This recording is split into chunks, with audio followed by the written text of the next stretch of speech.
All right. Well, I hope you guys all had a really great Thanksgiving break and ate too much pie, just like I did. All right. So I want to start today with a question. We're covering a brand new topic in the next 2 weeks. What is our most valuable non-renewable resource? Time. Bam. Right on. Time. There are a lot of non-renewable resources in the world, oil, fossil fuels, uranium, all sorts of metals. But every single moment that passes can never be gotten back, ever. Every second that passes is gone, 100%. You can think about it as you can earn more money, find more resources, or replace the resources that are depleting. Like we've replaced a lot of things we don't even need anymore. Since you're talking about rich kids like Franklin earlier, he once said that time is a currency we can only spend once. Absolutely. That's absolutely a great quote. Thank you. Benjamin Franklin said, time is a currency we can only spend once. Absolutely. We can't earn more of it.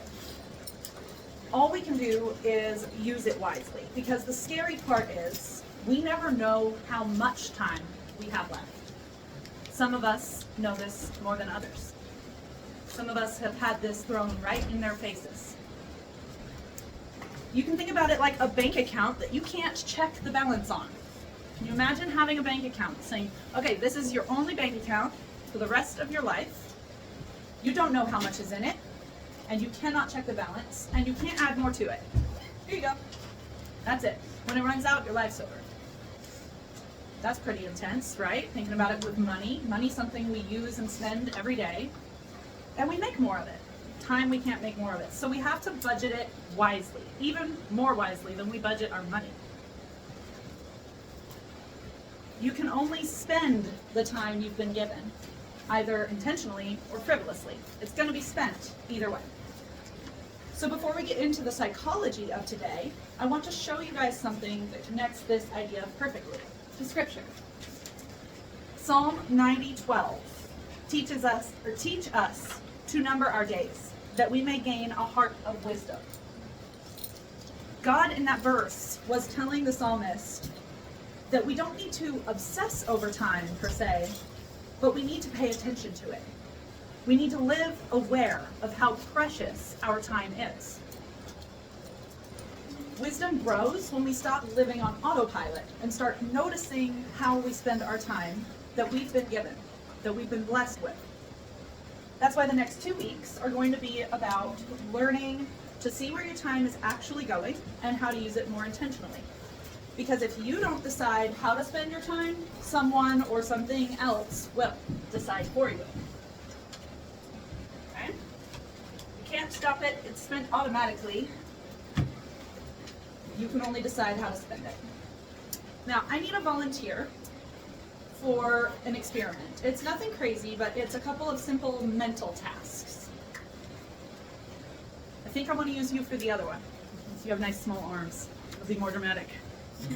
Anyone up for a mental task? Do you want me to do it? You up for it? Sure. You up for it?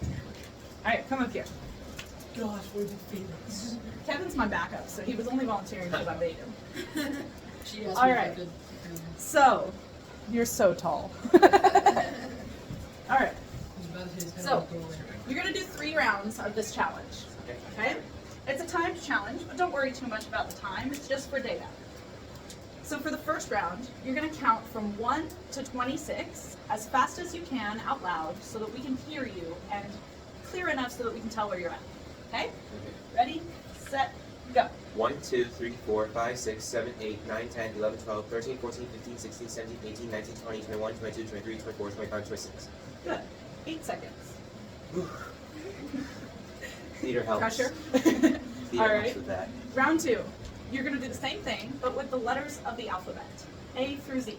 Okay? You don't have to sing it, just say it nice and clear. Okay. Ready, set, go. A, B, C, D, E, F, G, H, I, J, K, L, M, N, O, P, Q, R, S, T, U, V, W, X, Y, and Z. Good. All right.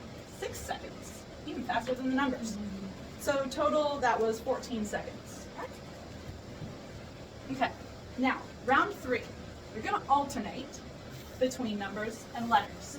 So you're going to say 1A, 2B, 3C. You see where this is going. All the way to 26Z. Ready? Go. 1A, 2B, 3C, 4D, 5E, 6. 6F, 7G, HI. No. 7. Don't worry about it. Keep going.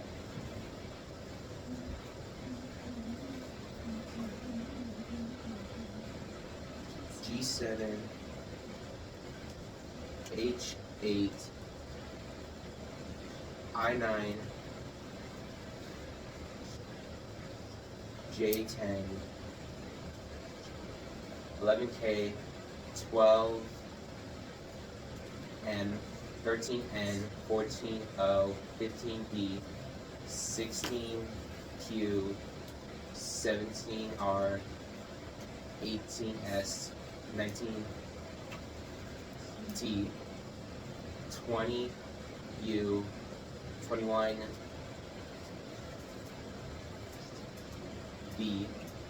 22W, 23X, 24Y, 20. I skipped one. You did, but that's okay. Some errors are to be expected. So that took you about 90 seconds doing it alternatively. Switching back and forth. That felt like so much longer. How do you when feel? that. Feels like a no hope, but alternating You is do hard know. because my mind has both memorized, but it's not trained to have to memorize alternating like that. So I have to think about one and then have to switch to the other. Absolutely. All right, you can sit down. Thank you for your help. Right, okay. So you just experienced what multitasking actually does to your brain. You knew the numbers 1 to 26.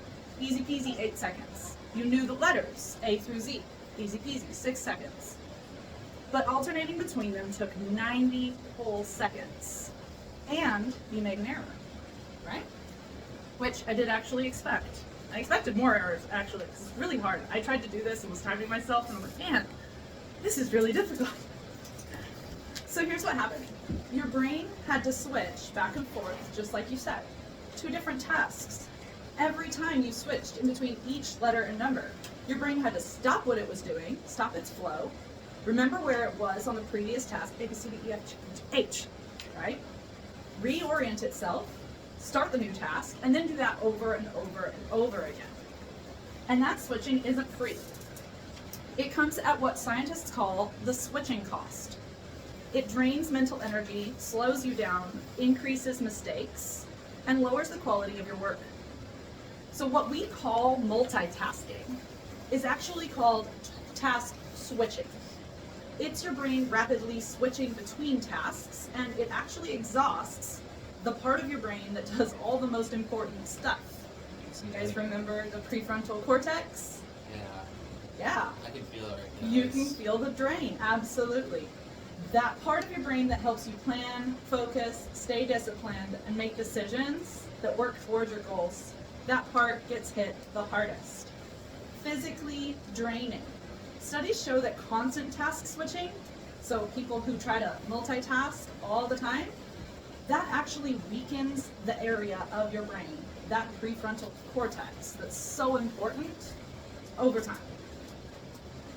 So if you felt mentally tired, frustrated, or slower during that third round, it was because your prefrontal cortex was overloaded.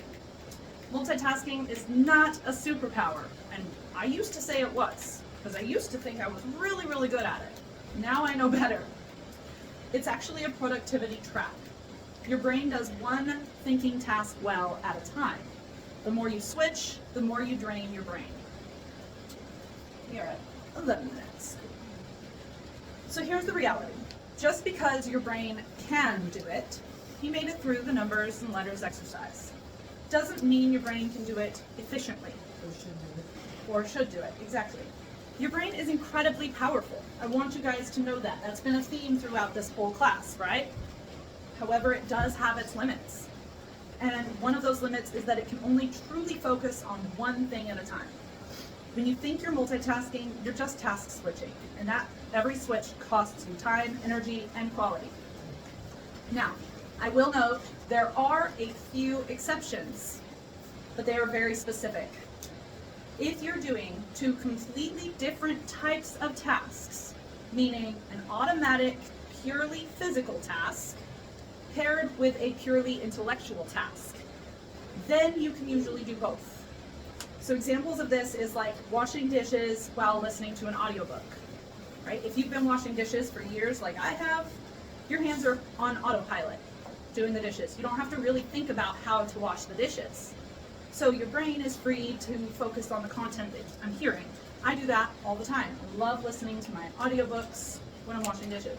Because muscle memory takes over. Exactly, muscle memory. So anywhere that muscle memory is involved, pretty much, is the only time in which your actual memory, your actual brain, can be focused on something else.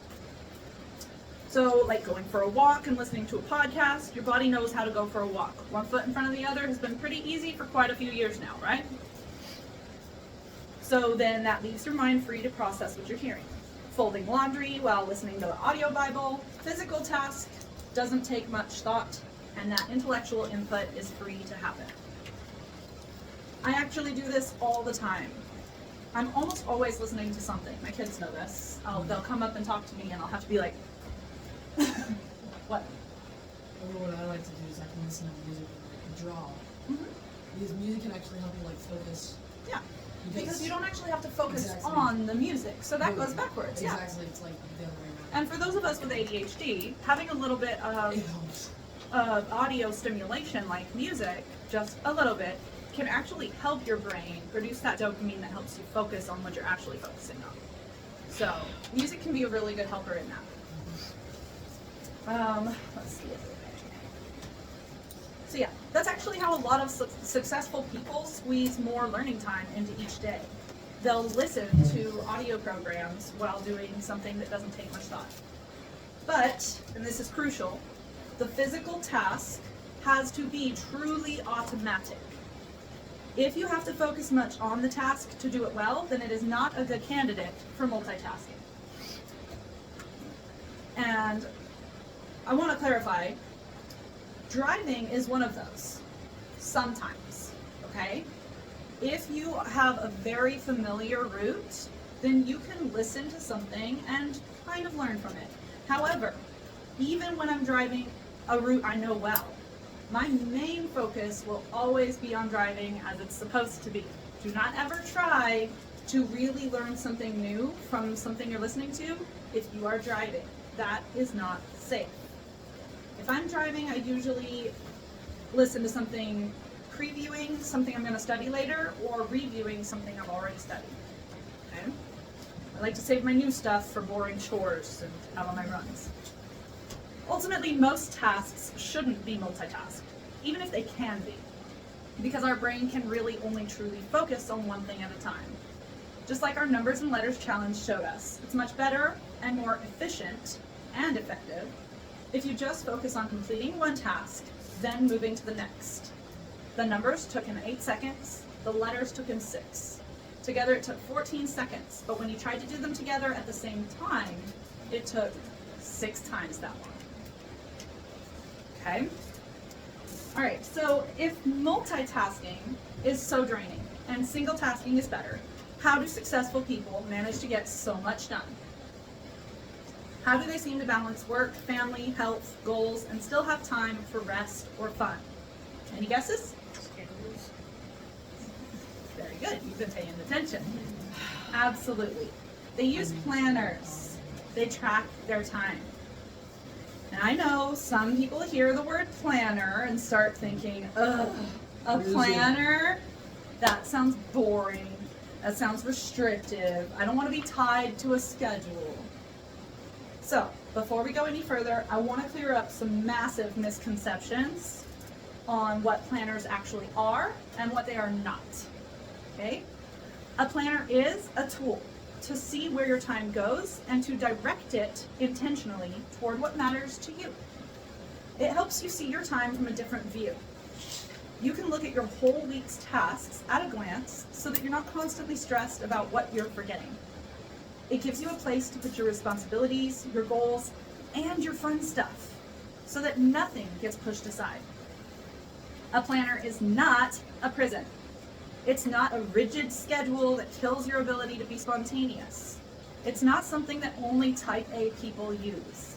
And it's not about filling every single second of the day with something you have to do. Planning actually gives you more freedom, not less. When you don't plan, you're constantly reacting to the demands of the world around you. You're putting out fires, you're forgetting things, and then you're remembering and rushing at the very last second. You're stressed because you don't know what's coming or what you're supposed to be doing. But when you do plan, you know what's on your plate, you know what's expected of you, you know what's coming. You can say yes to the things that matter and no to the things that don't. That is true freedom of time. And that is how successful people become so successful. Planning isn't about scheduling every single second. It's about choosing what matters to you, even the fun stuff, and giving it a home so that it actually happens. If you want to hang out with friends, put it in the planner. If you want to work on your goals, put it in your planner. You want to binge a show, put it in your planner. I put showtime in my planner. Okay? You want to rest? Put it in your planner. When you plan it, you're telling yourself, this matters to me, so I'm making space for it in my life, intentionally. All right? That's it. Scheduling is just giving all those things that you care about a specific place to live so that they don't get brushed aside by whatever feels urgent in the moment. While doing research on this lesson plan, I found tons of representations. Just a second. I need to find the rest of my papers. There we go. So I found a ton of representations of powerfully successful, impressive people, all of whom use planners. In fact, every single successful person that I thought of, that I looked up, every single one used a planner. I didn't find a single successful person that did not openly say in an interview at some point in time that they use a planner. Every single one. So I'm going to read off a few, just a few, of what I found. And hopefully you guys will know at least one of these names. Mr. Beast. I know some of you guys know him. The YouTube guy that gives away millions of dollars and does insane challenges. He's one of the biggest YouTubers in the world. YouTube owes him a lot of money. Well, he's talked openly about how he plans every single day down to the hour. Now, that's not as strict as some people, like Elon Musk, who plans every single day down to 5-minute increments. No thanks. I know, that's a little bit too much even for me. Like, he plans his bathroom breaks. That's insane. But look at how incredibly powerful and successful. It might have some correlation there. Well, Mr. Beast has said he schedules content creation time, business meetings, video editing reviews, and even his brainstorming sessions, as well as his personal time spent with family and friends, just doing the things he wants to do. He schedules that into his planner. He says if he didn't plan his time as obsessively as he does, his words, there's no way he could produce the amount of content he does while running multiple businesses and still have any sense of a personal life. He tracks every aspect of his time so that he can get better and faster at what he wants to do. His success is not luck. It's strategic, intentional planning. Simone Biles. Anybody know that name? No. She is a famous gymnast, the greatest gymnast of all time, in my opinion. I don't know gymnast names. She's also a homeschooler. She uses a planner to balance her training, physical therapy, mental health appointments, sponsorship obligations, and personal time. She said in interviews that after the 2020 Olympics, one of the things that helped her come back was getting really intentional about scheduling rest and recovery time, not just training time. She literally schedules do nothing time in her planner because she knows that if she doesn't plan it, it won't happen. Dwayne "The Rock" Johnson. Yes. We know him. Everybody. This guy wakes up at 4 a.m. every single day, no matter what day of the week, every day. How? He plans his entire week every Sunday night. He blocks out gym time, work time, family time, even his cheat meal time once a week is on his planner. He has said that planning his week in advance is the only way he can be a movie star, a businessman, a fantastic father, and still get his workouts in. He doesn't just hope he'll have time for everything he wants to do. He makes the time by planning it. I wish I had enough time to tell you guys about how Zendaya, Tom Holland, Lecrae, Bill Gates, Tim Tebow, Chris Pratt, Timothy Chalamet, and many others use planners and time trackers to create the success that they have achieved. But alas, that would take me another 10 minutes, and I need to intentionally use this time for other things. So instead, I created a handout specifically for these other highly successful people to inspire you. So I'll hand those out later. Please read through at least the names you recognize a little later today. These aren't people who stumbled into success on accident. They're people who decided what mattered to them, and then they made time for it by planning intentionally. Now, we're not actually learning how to plan today. That'll be next week. Oh no. Because you can't plan what you don't understand about your current reality.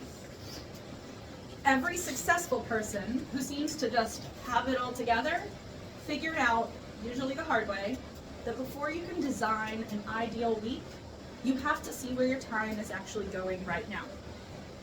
You can't manage what you don't measure. We've said that before. So this week, you're not going to plan anything. You're just going to observe. You're going to track your time and see where it's really going. Next week, we'll learn how to actually use the planner, but first you need some data. Okay? So before I give you your time tracking sheets, I want to talk about one more verse that fits this assignment perfectly. So much so that I couldn't just choose one of them for our anchor verse today. I had to choose both. Proverbs 14:8 says, "The wisdom of the prudent is to give thought to their ways." In other words, wise people pay attention to how they live. They live intentionally. They don't drift. They don't guess. They don't go with the flow like I hear so many people saying. They give real thought to their habits, to their routines, and to their choices. They pay attention to how they spend their time. All right? Now, I'm going to pass out clipboards. I put these on clipboards because I hope you'll keep these close to you. I hope you'll keep these close to you this week and use it often. And a clipboard will make that easier. I've also included the resource page about the people who use planners, as well as today's lesson review. Do you mind if he has a pink one so none of the boys end up with it? You guys can keep these clipboards or return them. I don't care.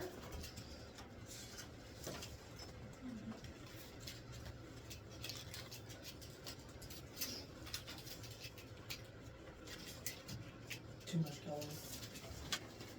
Too much color? Yeah, I don't want to be looking at it, being distracted by bright Oh, color. gotcha. Okay. But the clear one's good. Yeah, because it's not as much color. Good. Good. Okay. So, there are 168 hours in each week. Yes, a good third of that is spent sleeping, but that leaves well over 100 hours of waking time per week. Many people have no idea where most of that actual waking time is spent. So we're going to do a time audit to find out where your time goes. For the next 168 hours, starting right now, I want you to track your time. I gave you a little head start by filling in what you're doing this hour. How did you know? Just stalking us. Remember that this is this right here. Here and here. This is what this assignment is about. You're giving thought to your ways. You're seeing where your time is actually going. Not where you assume it's going, not where you assume it's gonna go. 1 week of awareness, true awareness, can change your life. Now, how specific you get and how often you note things is technically up to you. It has to be your choice. I can't hold your hand through this, and neither can your parents. It wouldn't be the best option, but at the very least, you could do a simple daily summary. At the end of each day, write a quick summary of what you got accomplished around what time you did it. Simple and low effort, but that's a lot less data to work with. Really good option, you could go all in and note every single time you switch tasks. Every time, make a tiny note when you finished homework, write homework in the time slot. As soon as you realize you've been scrolling for an hour, write scrolling in that time slot. That's okay, no judgment, just data. I have doom scrolling on my time audits a lot. So you get done eating dinner, write dinner, video games, write video games, etc. That's more detailed, more accurate, a lot more data. Or, if you're not sure you'll be able to remember every time you switch tasks to note it down, you can do what I do and use timed intervals so that you don't forget. Setting a repeating timer on your phone or other device to go off every 30 minutes, hour, 2 hours, whatever. And when it goes off, jot a short note of what you've been doing since the last time it went off. For me, I set every 30 minutes, and so it's usually just 2 or 3 words that I have to write down. This technique gives me the best data as I get reminded constantly to note my activities rather than having to remember on my own every time I switch tasks. Now look, again, it's your choice how detailed you get with this time tracker, but I have to remind you guys, what you put into this class directly influences what you get out of it, okay? It is directly changing how much it will or will not help you become the future self that you can become. So it's up to you how much data you collect with this homework assignment. But if you're here for real change, for real improvement, for setting yourself up for real success in the real world, I really strongly encourage you to track as much as possible. Be honest. Don't track what you wish you had done. If you just spent 2 hours doom scrolling, don't note a half an hour doom scrolling and an hour and a half of chores. Don't do that to yourself. You're only cheating yourself if you do that. Track what you actually do. Again, no judgment, just data. This isn't about beating yourself up. It's about becoming aware of where you use your time. You can't change what you don't acknowledge. So please, as often as possible, note what you spend your time on in the time slot that it was spent. Okay, and throughout the week, as you're tracking, you might notice other things pop into your brain. Not things that you're doing per se, but things that you feel like you need to remember. And your brain just keeps on bugging you about them. Like, oh, I still need to do that. Oh, crud, I really need to get my oil changed. Oh, that's right, I forgot about that thing I was going to do for my brother. Ah, shoot. If these things pop into your head and they seem to keep on bugging you, I want you to write those down too. They need to get out of the way so that you can focus on tracking your time. Okay? That's what the back of that time tracking worksheet is for. And we're going to talk about that in just a second. First, I need my next volunteer. Come stand up here. All right. So, all right.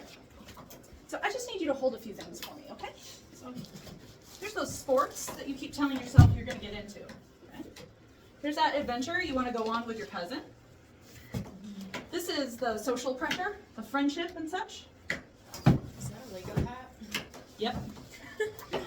Oh, no, that's the hat from that weird family. Yeah, but it looks just like a Lego. It does. But... Here's your schoolwork. Right? Your pressure to succeed in school. There's that laundry you keep putting off. You need to fold that when you get home. Here's the recommended 8 hours of sleep you're supposed to get. Okay? There's that thing you wanted to learn. You got it? Got it? Don't drop anything. Don't drop the ball. Here's that thing you keep avoiding.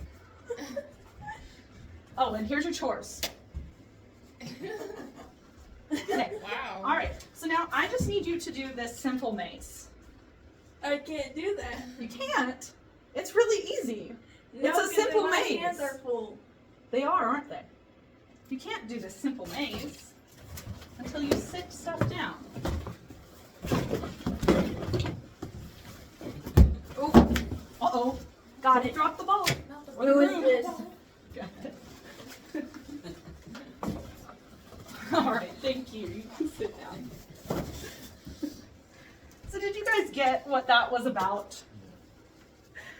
All right, so basically your brain works the same way as that demonstration, okay? When your mind is holding all your tasks, all your worries, all your responsibilities, all your thoughts that are bugging you, at the same time, you become slower, you end up dropping things, you feel frustrated and overwhelmed, and even a simple task can feel completely undoable. So, since we've got quite a good amount of time left, I want to talk about that strategy for dealing with that overwhelm if you feel like this in your brain, okay? I call it the brain dump. I mentioned this in our dealing with stress lesson, briefly. And basically what you do is anytime you have a thought that just won't leave you alone, it keeps on coming back around and around. You know, you guys have had those thoughts before, right? Where you think in the morning, oh, I still need to fold my laundry. Mm-hmm. And then it's lunch and you're like, oh shoot, I haven't folded my laundry. And then somebody feels called out. I'm calling myself out, honey. It's just everybody, okay? It's one of those things that's everybody. And then by the time bedtime comes around, your laundry's still there on your bed and you go, oh. Yes. I think I could do the maze holding all that stuff. It doesn't seem that hard. I have long enough arms for it. I can like. I would have just kept handing you stuff. I would have grabbed somebody's You have more backpack stuff. What are you? and your water bottle. I didn't I even know say this one 3 of too. the things that I had listed. She ran out of room on her arms. Oh. Wow. I had more to hand. Okay. I might not be able to do that. So anyway, when you have these thoughts that just keep on popping into your head, write them down, okay? You don't have to have order or organization of any kind. You just need to capture it in one place so that your brain can calm down. Doing this lets your brain trust that it's stored and it can be taken care of later on. It's amazing how quickly it can help. If you have a recurring thought that keeps on bothering you, jot it down on the back of your time tracker page. I have it noted just as brain dump notes, okay? Getting it all out onto paper is incredibly helpful. It frees up your mental space. Now, I don't expect you guys to have a ton of random overload. I hope that you don't.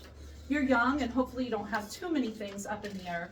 But if you do feel like your brain is too full, like in our demonstration, jotting things down on the back of your time tracker worksheet when you think of them can help. All right? So if you want to use it this week, great. Well, What am I supposed to do with the brain dump thing on my fingers to write the joint things? I'm already gonna be ready on this. okay. Well, for your That's the entire point of the lesson, is not to multitask. tactile issue, we can use a vocal input, dictation. I have On the my own computer. ways of dumping items I need to do. Okay. You can also voice text I'll on go into your. more detail. Okay, that's fine. later. Yeah, that's fine. And you like to draw. If you want to draw a little note for each one, that's fine too. Whatever you can do to let your brain know, hey, I got this. You don't have to keep holding it. Okay? So, I want you guys to understand that that's not the priority though. The priority is the time tracker. I want you guys to track your time. Don't get too far ahead of yourself. If you're pretty sure you're going to be doing XYZ for the next hours, you can go ahead and note it. But use pencil when possible if you're planning ahead, because of the fact that this is about tracking, not planning. This week is about tracking. I want you to track what you actually do in each time slot. Pretty sure I'm gonna go to work at 6 a.m. Yeah, Yeah, that's yeah. Wednesday, right? So if it's for sure and you already know you're definitely going to be there, of course you can write it in, for sure. That way you don't have to worry about jotting in it while you're there or right when you get home. Okay? That's the not optional side. Please, please, everybody look at me for a second. I thought you were gonna tell me to stop messing. What? This is so important. What is? Please track your time as best as you can. All right? I Yeah. don't want you to shove this in your backpack and forget about it till the weekend. You should be looking at me, not her. All I of shove you. all my stuff. I have stuff from the third I know. lesson still. that I Everyone haven't touched. has a tendency to just shove it in the backpack and forget about it. That's why I give you guys these fancy, cheap little clipboards. Mother, Yes, they're cheap and flimsy, and if they break, don't feel bad. It's okay. explain to me why it says the best class at ECCHO, Winky face. Because, like I said, I pre-filled what you've spent the 9 o'clock hour doing. It's not the best class though. Of course it is. It's really not. You just Or don't it's see not it my yet. favorite. It's not my favorite, sure. You just don't see it yet. It's the one with the most work put into it, I'll give you that. That's why when you look back years from now, you'll change your mind. Yes, Yes. it's definitely the one with the most work put into it, and it's definitely the one that you'll get the most out of, that will matter the most in 10 years from now. Yeah. I don't know if any of your other classes, I don't know what y'all are taking, but 10 years from now, are there any of them that are going to truly, fully, 100% affect your life? Speech. Yes, definitely. Not.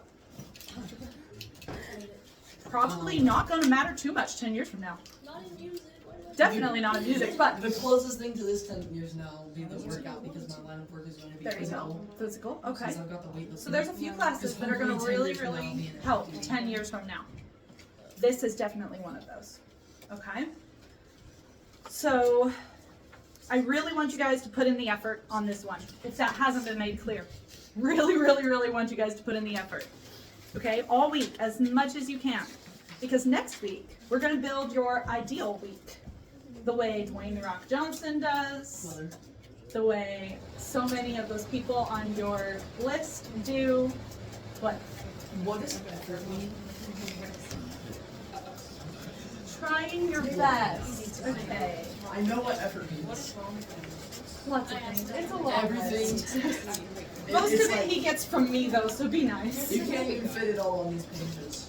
Alright. So, the quality of what we create next week is going to partially depend on the data you bring in on this time tracker. Okay? Now, let me be clear. You guys are gonna mess up from time to time. That's okay. 13 minutes. You're gonna forget to track a few hours here and there, and you might even lose track of the whole day. I understand. It's okay. If you realize you've gone 5 hours without tracking anything, don't give up. Don't throw the whole thing out. Just get back on track as best you can as soon as possible. Even if you only capture about 50% of your week, that's still incredibly valuable data. Even if you miss a whole day, some good chunks of the other 6 days will still help us design something purposeful. Every ounce of data you collect helps you. Imperfect data is still data we can use. All right? So to go back over it, track your 168 hours, be honest. Track as much as you can. If you get off track, get back on track. Bring your data next week. Don't forget. Okay? Keep it on that clipboard, keep it close, and you won't forget it. Brain dump only if you need it. Kevin, I've heard. I've got it. I'm just making sure. I've got it. She's good for time management. Yeah, totally. Totally. I didn't spend 13 hours in the past 3 days. No, I didn't know you had anything to look at. Yeah, I've got this. She Got has this. 3 Remember? different phones. I know, right? Yeah. All right, so just remember that you can't manage what you don't measure. This week is just about awareness. Don't beat yourselves up. Okay, you're not trying to fix anything yet. You're not trying to be perfect. You're just observing where your time actually goes. You will notice when you're writing things down that, oof, I spent how long doing that? And that was for what reason? That did what? Whew. When you think about life from the 10 years from now lens, which we'll talk about after Christmas break, you really start seeing what really matters and what really doesn't. So be honest with yourself. That's going to be the hardest part for most of you. Don't judge yourself. Just notice and note. Next week, I'm going to pass out brand new planners that I got for all of you, and we're going to design your ideal week.